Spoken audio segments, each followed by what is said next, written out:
இன்னைக்கு என்ன ஆச்சுன்னே தெரியல. எங்க மாமியார் தான் டிஃபன் ரெடி பண்ணியிருந்தாங்க. ரவ உப்புமா செஞ்சிருந்தாங்க. சிம்பிளா இன்னைக்கு காலையில செஞ்சதுக்கு ஒரே காரணம் மதியத்துலேருந்து பல்கா வந்து சாப்பிட வேண்டியது இருக்கு. அதனால தான்.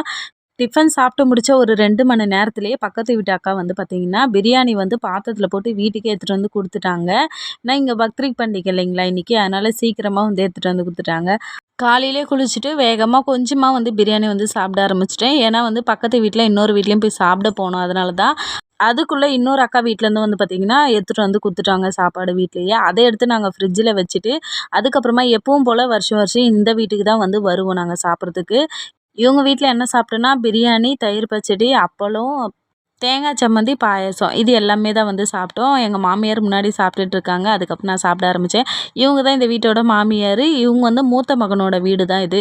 நாங்க எப்ப சாப்பிட வந்தாலும் எங்க கூட கம்பெனி குடுக்கறதுக்காக கொஞ்சமா சாப்பிடுவாங்க. அவ்வளோதான். இந்த வீடியோ பிடிச்சா லைக் பண்ணுங்க, சப்ஸ்கிரைப் பண்ணுங்க. வீடியோ பார்த்ததற்கு நன்றி.